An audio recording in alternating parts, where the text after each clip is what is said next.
The stagecoach door struck Clara's shoulder as Archibald shoved her inside. "Your father's house is mine now," he said. Snow clung to his black coat like flour. Behind him, the lamps of Ashbourne Hall burned gold through the storm. Clara saw the tall windows of the room where her father had taught her Latin names for roots and metals. Then Archibald slammed the door, and the house vanished behind a wall of white. The coach lurched. Her hip struck the wooden bench. Across from her sat a preacher with a split lip, and a woman holding a dead chicken beneath her shawl. Neither looked at Clara. The wheels groaned through frozen ruts. Wind slipped through every crack and cut through her gloves. In her lap lay the marriage paper. Clara Ashbourne, spinster, to be lawfully joined to Silas Vance, shepherd of Bitter Creek. At the bottom sat Archibald's signature, not hers. By dusk, the preacher had left at Willow Crossing. The woman and her chicken went on at Mason's Ford. Clara rode the last 12 miles alone, her boots wet, her toes gone numb, the coach roof snapping under the weight of ice. The driver spat tobacco through the side curtain. "Vance don't talk much." Clara pressed her hands beneath her arms. "What does he do?" "Buried one man." The driver pulled his collar higher. "Some say two." The coach climbed into the Bitter Creek Valley after dark. No moon showed, only snow pine trunks and the yellow sway of the coach lamps. At last the horses stopped before a cabin with one window and a roof bowed low beneath the storm. The door opened. A man filled it. Silas Vance stood near 6.5 feet broad through the shoulders, his beard dark with melted snow.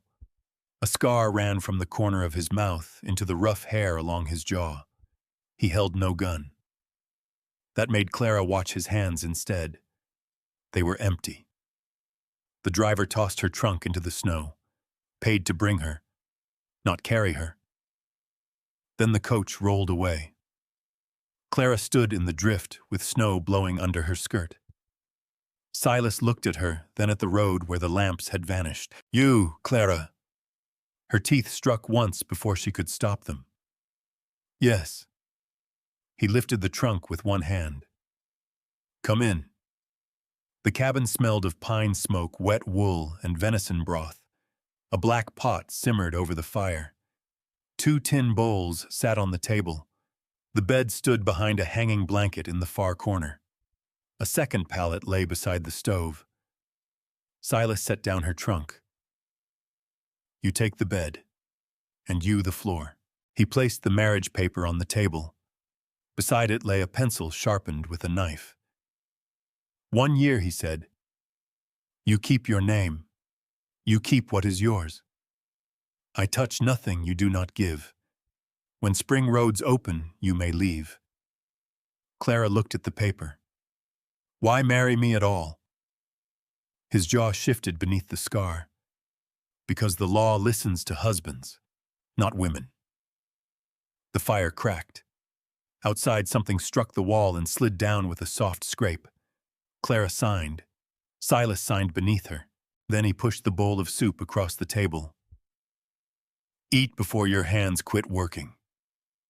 She wrapped both palms around the hot tin. The heat bit first, then spread into her fingers so hard it ached.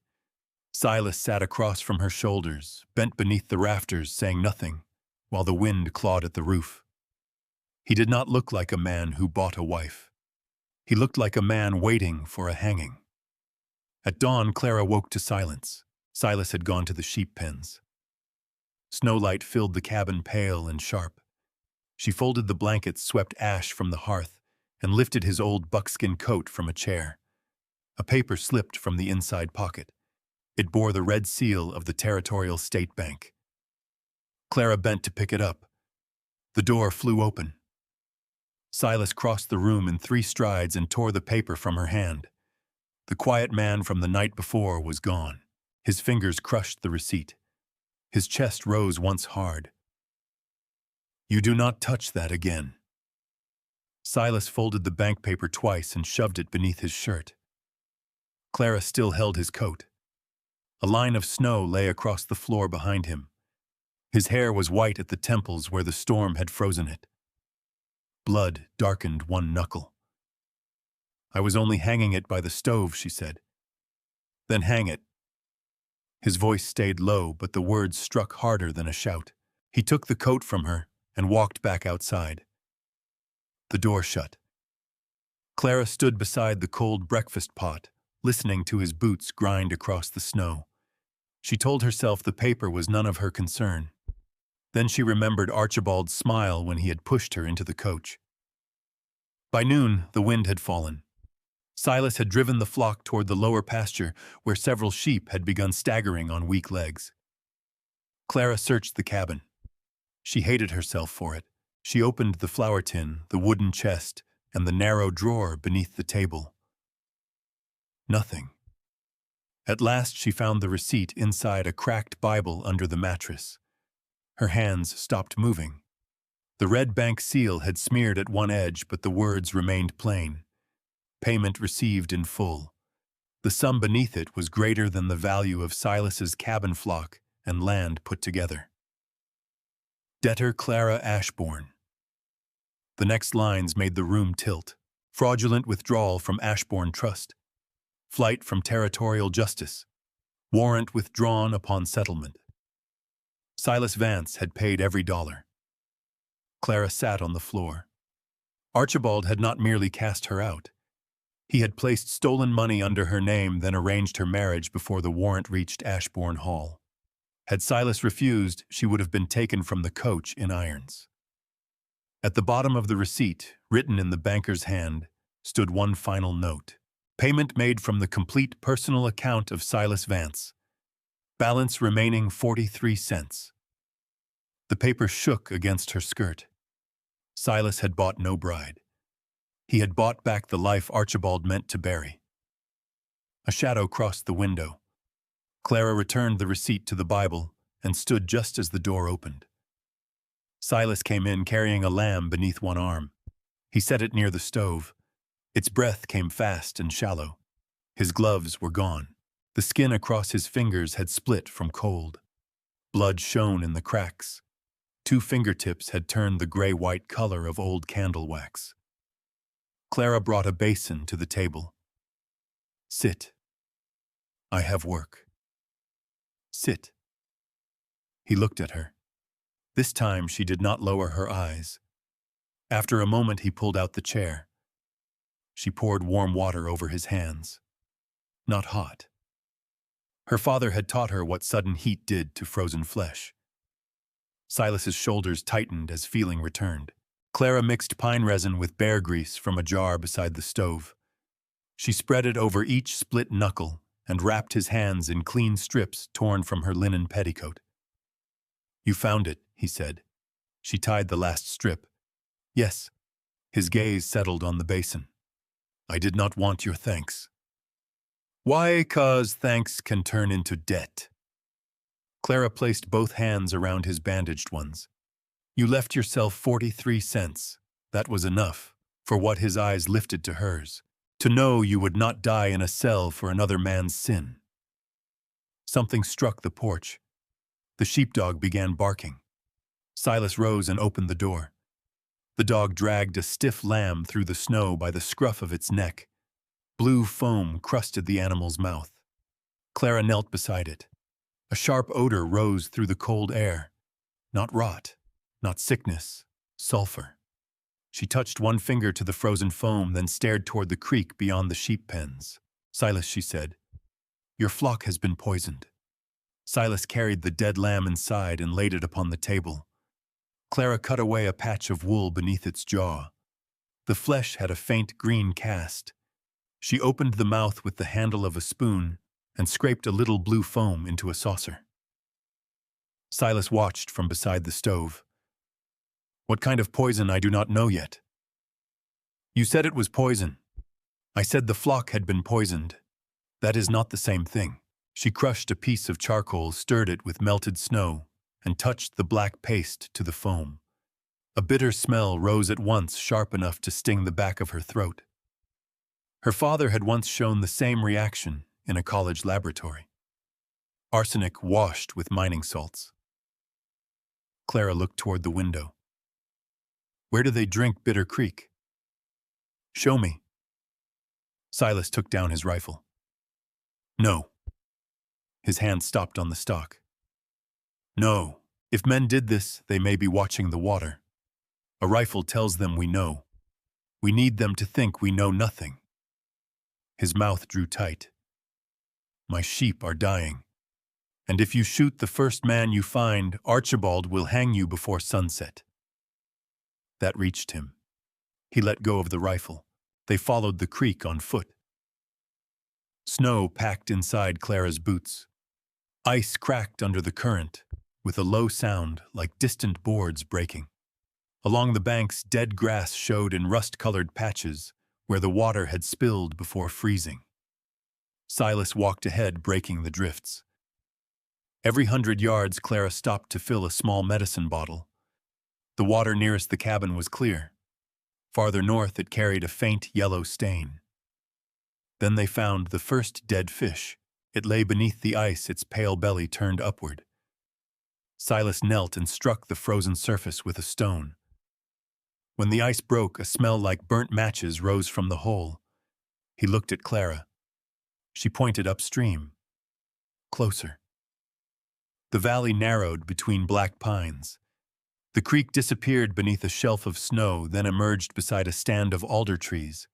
One trunk bore a fresh axe mark. Silas brushed away the snow at its roots. Iron. A pipe ran beneath the bank, wrapped in burlap and pine branches.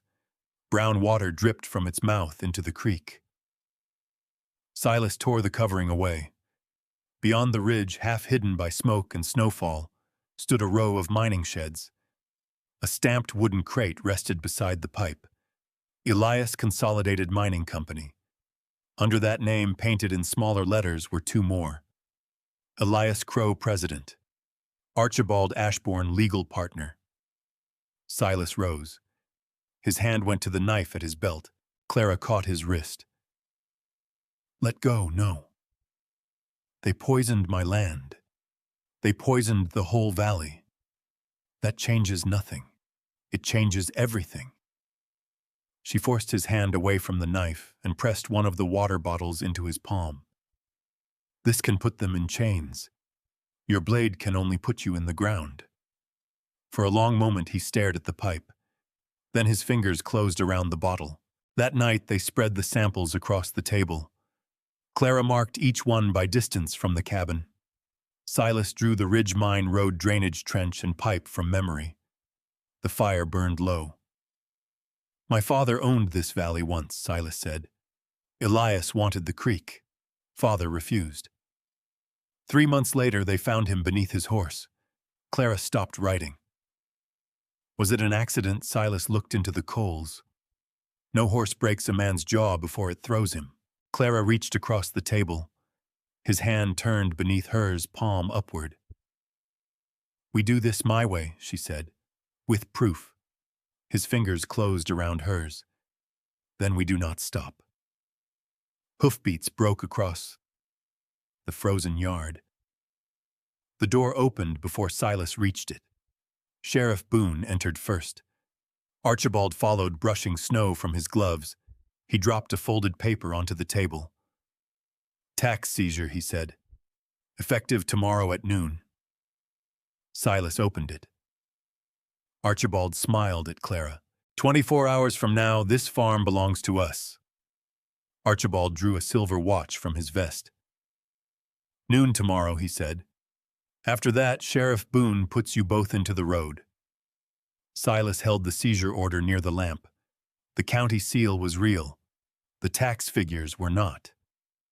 I paid this land in October. Boone rested one hand upon his pistol. Records say otherwise. Elias Crow stepped through the doorway behind them. Snow melted across his polished boots. He carried a paper already filled out, lacking only Silas's name. $1, Elias said. Sign the farm over tonight, and I may let you keep the clothes you stand in. Silas moved around the table. Clara caught the back of his shirt. Then she let her knees fold. The chair struck the floor as she clutched its edge. Her breath came in broken pulls. She pressed one hand over her mouth and stared at Archibald as though the room had tipped beneath her. "Please," she said, "not the storm." Silas looked down at her. She dug 2 fingernails into his palm where the men could not see. "Clara," he said. She shook her head hard. "We will sign. We must." Archibald's smile widened. Elias lowered his paper. "That is sensible." Clara crawled toward her uncle and caught the hem of his coat. "Give us until morning. I must pack my mother's things. I cannot leave them here to burn." Archibald looked at the snow beating against the window, then at Silas. "Morning changes nothing." "No," Clara said. "It does not." Her voice cracked at the proper place. Elias laughed. Boone eased his hand from his pistol. Archibald bent and lifted Clara's chin with one gloved finger. "You always were weak when cornered." She made her eyes fall. "Yes, uncle." He released her. They left the sale paper upon the table and walked into the storm. Boone went last. Before closing the door, he looked back at Silas. "Be gone by 11. I would rather not drag your wife through the snow." The latch settled. Clara remained on the floor until the hoofbeats faded.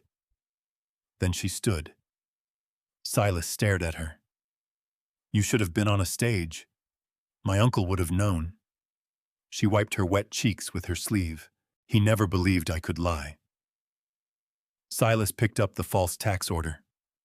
"We have less than a day. We need less." Clara cleared the table. She set out the bottles from the creek, the iron pan, a chipped kettle wood, ash vinegar lamp oil, and the small jar of lye Silas used for soap. Her father's laboratory had held glass tubes, brass scales, and clean burners. Bitter Creek gave her blackened spoons and a cooking pot. It would have to serve. She boiled the ash in water, strained it through linen, then added vinegar drop by drop. The mixture hissed and sent a bitter smoke into the rafters. Silas opened the door a crack. "What are you making?" "A reagent. In plain speech, something that will force poisoned water to confess." She heated a strip of copper in the stove and lowered it into the strongest creek sample. A dark stain formed along the metal. Silas leaned closer. "Is that enough?" "Not for a judge who has eaten supper with Elias Crow." She worked past midnight. Her eyes reddened. A burn opened across one thumb. Silas wrapped it without asking, then took his place beside the window with the rifle across his knees. Near dawn, Clara held up a small bottle of clear liquid. "When this meets arsenic, it turns red." Silas looked at the bottle, then at her. "You knew how to do this all along. My father made me learn twice. He said a woman must know a thing better than a man before anyone admits she knows it at all." A sound tapped the window. Not sleet. Glass broke inward. A burning rag struck the floor. Flame ran across the spilled lamp oil and climbed the wall before Silas could rise. Clara seized the evidence bottle. The roof beam caught with a roar. Someone outside had barred the door. Silas drove his shoulder into the door. The bar outside held. Smoke rolled down from the rafters, black and hot. Clara pressed the evidence bottle beneath her dress and dropped to her knees where the air was thinner. The window, she coughed. Flames had already climbed both sides of it. Silas seized the table and hurled it against the wall. The board split, but did not give. A roof beam cracked overhead. He dragged the water barrel across the floor, kicked off its lid, and plunged a wool blanket inside. "Wrap this around you. What about the samples?" "Leave them. We need them. We need you breathing." He threw the soaked blanket over her head and shoulders. Then he struck the damaged wall again with the iron stove poker. A board broke outward. Snow blew through the hole. Silas tore at the opening with both hands. Nails ripped his palms. Fire caught the back of his shirt. Clara beat it out with the wet blanket while sparks fell across her hair. The beam above them split. "Go," he said. She crawled through the hole and dropped into the snow. Silas turned back. The bottles still stood on the table. Silas. He crossed the burning room in 2 strides and swept them into a leather satchel. The roof came down behind him. A flaming timber struck his shoulder and drove him to one knee. Clara lunged through the opening, caught the satchel strap and pulled. He shoved it toward her. "Take it." She grabbed his coat instead. Together, they fell backward into the drift as the cabin roof folded inward with a sound like a rifle volley. For a while, neither moved. Snow hissed upon Silas's burned shirt. Clara pressed both hands against his face until his eyes opened. "The bottle," he asked. She drew it from beneath her dress. Unbroken. By sunrise, the cabin was a black frame smoking under the snow. Silas wrapped his shoulder in torn blanket cloth. Clara carried the satchel. They walked the 6 miles into Bitter Creek because the barn and horses had burned with the house. The courthouse was full when they arrived. Elias Crow stood beside the judge's desk. Archibald held the farm deed. Sheriff Boone leaned against the wall looking bored. The judge lifted his pen. The doors struck open. Every head turned. Silas entered first, soot black across his face, one sleeve burned away. Clara walked beside him in a scorched dress, her hair singed at one side, the leather satchel clutched against her ribs. Archibald's mouth opened. Clara kept walking. "Your Honor," she said, "before you sign away. Bitter Creek, you should know what lies beneath its water." Elias laughed once. The judge did not. "Bring it forward." Clara set 3 creek samples upon the clerk's table. She named each place where they had been taken. Then she showed the mine pipe sketch, the marked crate, and Silas's map. Elias stepped closer. "A woman playing chemist proves nothing." Clara uncorked the clear reagent. "My father taught chemistry at the Territorial College for 27 years. You used arsenic compounds to wash ore. Your hidden pipe carried the waste into Bitter Creek." She dropped the reagent into the clean sample. Nothing happened. She moved to the sample taken below the pipe. 1 drop. 2. The water turned red. A murmur crossed the room. Then the color deepened until the whole bottle looked filled with fresh blood. The judge rose. Clara placed the poisoned lamb's blue-stained wool beside it. "This water killed livestock, ruined private land, and crossed the federal boundary below the ridge. That makes this more than theft." The judge took the false tax order from Silas and compared its seal to the county book. His face hardened. He tore the transfer deed in half. "Sheriff Boone, arrest Elias Crow and Archibald Ashbourne." Boone did not move. The judge looked toward the deputies. "Then arrest the sheriff as well." Chairs scraped. Men stood. Elias backed toward the wall. Archibald's hand slipped inside his sleeve. Clara saw the small derringer one breath before it cleared the cloth. He raised it toward her face. The hammer fell. Silas moved before the shot broke. His arm struck Archibald's wrist. The derringer fired into the ceiling, showering plaster across the judge's desk. Clara dropped behind the witness rail. Archibald swung the pistol again. Silas caught him by the coat and drove him into the wall. The small gun fell. Wood cracked behind Archibald's shoulders. For one breath, Silas held him there. Years sat inside that silence. His father beneath a dead horse. His land fouled. His sheep stiff beside the creek. Clara shoved into a storm under a false name and a false crime. Archibald smiled through a split lip. "You always were an animal." Silas struck him once. The blow dropped Archibald across the floorboards. No second blow came. Silas turned away. "Chain him." The deputies moved at last. Elias fought until 3 men forced his hands behind him. Boone's badge was torn from his coat. Archibald woke as the irons closed around his wrists. The townspeople made no room for them. An old rancher spat at Elias's boots. A woman whose well had turned bitter raised her dead child's tin cup and said, "Look at it." Elias lowered his head. Archibald did not. He watched Clara until the courthouse doors shut between them. Silas crossed the room. Clara stood slowly from behind the rail. A streak of soot ran down her cheek. She touched his burned shoulder, then the hand that had struck her uncle. "Can you move your fingers? Tell the truth." 3 of them. Her mouth shook once before she pressed it still. The judge cleared his throat. "Mrs. Vance, the Ashbourne accounts and estate will be returned pending final review. The seizure against Bitter Creek is void." Clara looked at the torn deed. "And Silas, his land remains his." "No." The room went quiet. She took the marriage paper from her dress, blackened at the edges, but whole. "His land remains ours." Silas looked at her. The judge's brows rose. "Then so ordered." Spring came late to Bitter Creek. Snow withdrew from the valley in dirty bands. Water ran clear over the stones. Lambs stood on thin legs beneath a new sun. Clara could have returned to Ashbourne Hall. Instead, she sold it. The money paid for Clean Wells medicine, for the families below the mine, and a new house raised on the black bones of the old one. Silas built the walls thicker.